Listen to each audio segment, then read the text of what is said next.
Hello दोस्तों, कैसे आप सभी लोग। उम्मीद करते हैं आप सभी अच्छे होंगे और प्लीज़ इस चैनल को ज़रूर सब्सक्राइब कीजिए क्योंकि यहाँ पर आपको काफ़ी ज़्यादा इन्फॉर्मेटिव वीडियोस मिलेगी। तो आपको तो पता ही होगा कि जो उत्तर प्रदेश में जो रिलीजियस प्लेसेस है, चाहे वो मंदिर हो, मस्जिद हो या गुरुद्वारा हो, वहाँ से लाउड स्पीकर्स को हटाया जा रहा है। और ख़बर अब ये आई है कि अब तक 11,000 से भी ज़्यादा लाउड स्पीकर को हटाया जा चुका है और 35,000 से भी ज़्यादा लाउड स्पीकर्स का वॉल्यूम डाउन कर दिया गया है। वैसे देखा जाए तो ये एक रिलीजियस मामला है, लेकिन रिलीजियस मामला होने से आप समझ सकते हैं कि स्थितियाँ कितनी गंभीर हो सकती हैं, लेकिन फिर भी ऐसा किया गया है। तो आज इसके बारे में बात करते हैं कि सरकार, उत्तर प्रदेश की सरकार लाउड स्पीकर्स को क्यों हटा रही है रिलीजियस प्लेसेस पे और किस कानून का हवाला दिया जा रहा है यहाँ पर, और यहाँ पर हमें क्या कहीं पर विरोध देखने को मिला है या नहीं। आज इसके बारे में बात करते हैं, लेकिन उससे पहले हम न्यूज़ आर्टिकल्स देख लेते हैं। Indian Express, waiving 4-year-old order, UP government removes 10,900 loudspeaker. The Wire, on Adityanath's order, UP removes nearly 11,000 loudspeaker from religious places. तो यहाँ पर देख सकते हैं आपके 11,000 के आसपास लाउड स्पीकर धार्मिक स्थलों पर से हटा दिए गए हैं।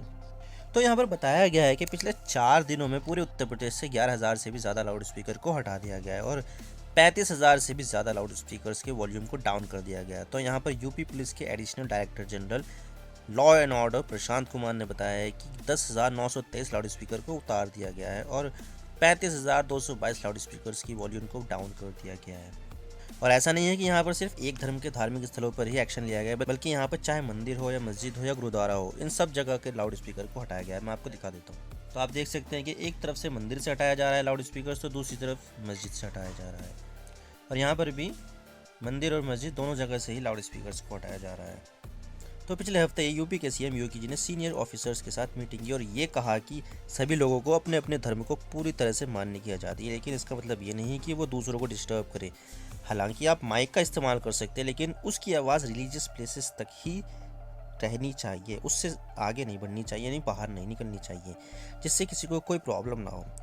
और इसके अलावा ये भी बोला गया है कि जो लाउड स्पीकर के लिए जो डेसिबल लिमिट्स है वो ज़रूर लागू होनी चाहिए और जो इलीगल लाउड स्पीकर्स है उसको हटाया जाना चाहिए और जो इलीगल नहीं है वहाँ पर साउंड को कम किया जाना चाहिए। इसके अलावा जो इस नियम का उल्लंघन करेंगे उनकी एक लिस्ट बनेगी और ये सब बातचीत के ज़रिए ही होगा, क्योंकि देखा जाए तो ये मामला धर्म और आस्था से जुड़ा हुआ है और इस चीज़ को लेकर तो लोगों का टेम्परेचर वैसे ही हाई हो जाता है। तो यहाँ पर थोड़ा जिम्मेदारी और आस्था को ध्यान में रखकर और धार्मिक नेताओं से बातचीत करके ही ये फैसला लिया जा रहा है। लेकिन मैं आपको बता दूं कि इस पूरे लाउड स्पीकर को हटाने की ड्राइव में कहीं से भी कोई भी विरोध या प्रोटेस्ट देखने को नहीं मिला है, जो पीस और कानून व्यवस्था को बरकरार रखने के लिए बेहद ज़रूरी भी है।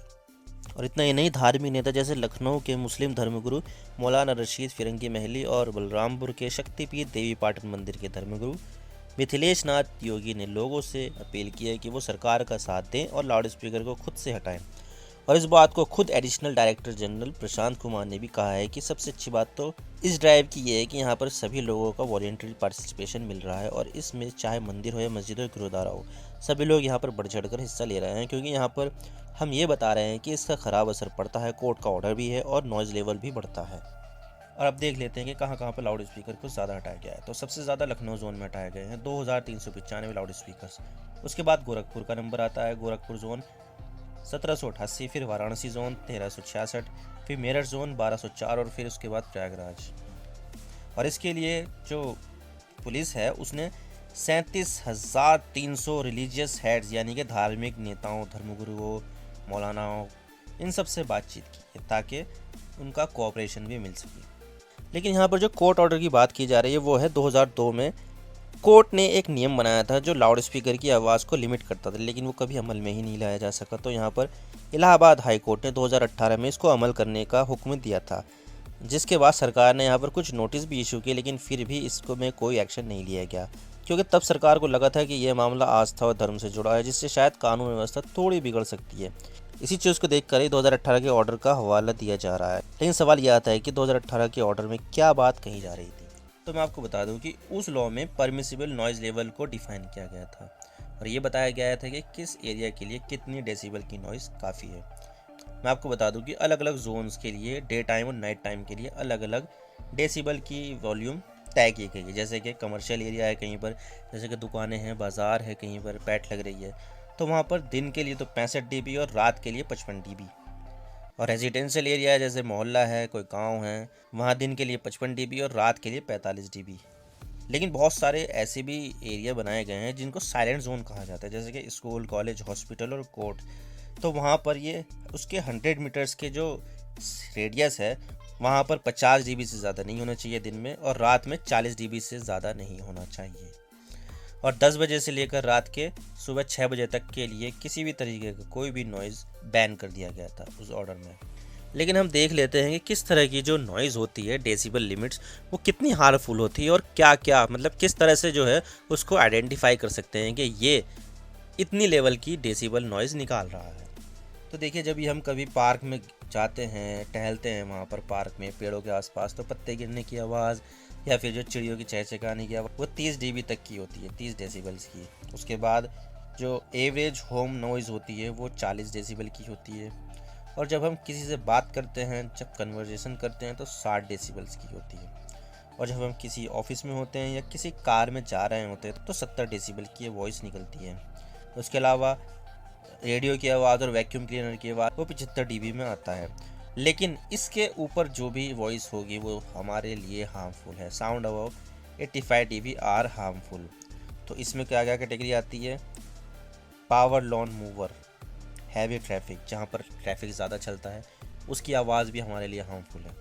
इसके अलावा जो सबवे यानी कि मेट्रो जो चलती है उसकी आवाज़ भी हमारे लिए हार्मफुल है।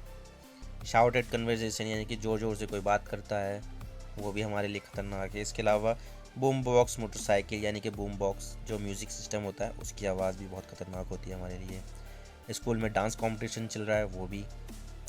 इसके अलावा जो चेन सॉ की जो आवाज़ आती है बहुत तेज़ निकालती है आवाज़ ये चेन सॉ जो होती है, जिससे पेड़ काटते हैं। और इसके अलावा जो स्पोर्ट्स क्राउड है, रॉक कंसर्ट यानी कि जब किसी स्टेडियम में जाते हैं तो बहुत ज़्यादा शोर होता है वहाँ पर, तो वहाँ पर 120 से लेकर 129 dB की आवाज़ निकलती है। इसके अलावा जेट प्लेन जब टेक ऑफ करता है ना तो बहुत ज़्यादा जो जेट इंजन होता है ना बहुत तेज़ी से आवाज़ निकालता है वो, क्योंकि जब वो रनवे पर होता है ना तो उसको बहुत ज़्यादा पावर की ज़रूरत होती है क्योंकि वो पूरा पूरा लिफ्ट कर रहा है प्लेन को, तो बहुत ज़्यादा आवाज़ निकालता है वो। फिर उसके बाद जो गन शॉट होता है, सायरन होता है, फायरवर्क होता है, वो 140 dB में आता है। तो ये पूरी की पूरी जो है 85 dB से ज़्यादा जितनी भी वॉइस है ये सब हमारे लिए हार्मफुल है। तो इसी को देखते ही कोर्ट ने यहाँ पर नियम बनाए थे, और जिसने भी इन नियमों का वायलेशन किया उसके ऊपर जुर्माना लगेगा या फिर कुछ जेल भी हो सकती है। इसके अलावा यहाँ पर कई सारे हाई कोर्ट ने भी नॉइज़ लेवल को लेकर जजमेंट दिया है, इंक्लूडिंग लखनऊ हाई कोर्ट यानी कि इलाहाबाद हाई कोर्ट की लखनऊ बेंच।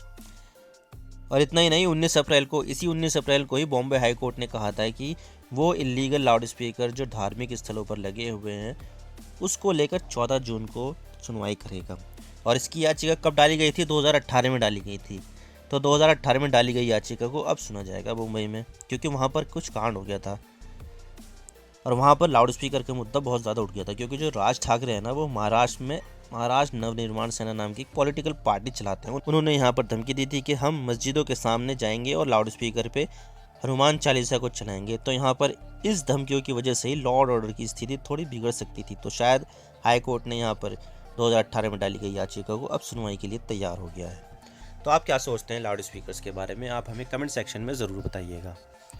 आप मेरे इंस्टाग्राम पर भी जुड़ सकते हो। आप सिंपली जाइए इंस्टाग्राम में और सर्च कीजिए I_Imran सिद्दीकी और आप मुझे फॉलो कर सकते हैं।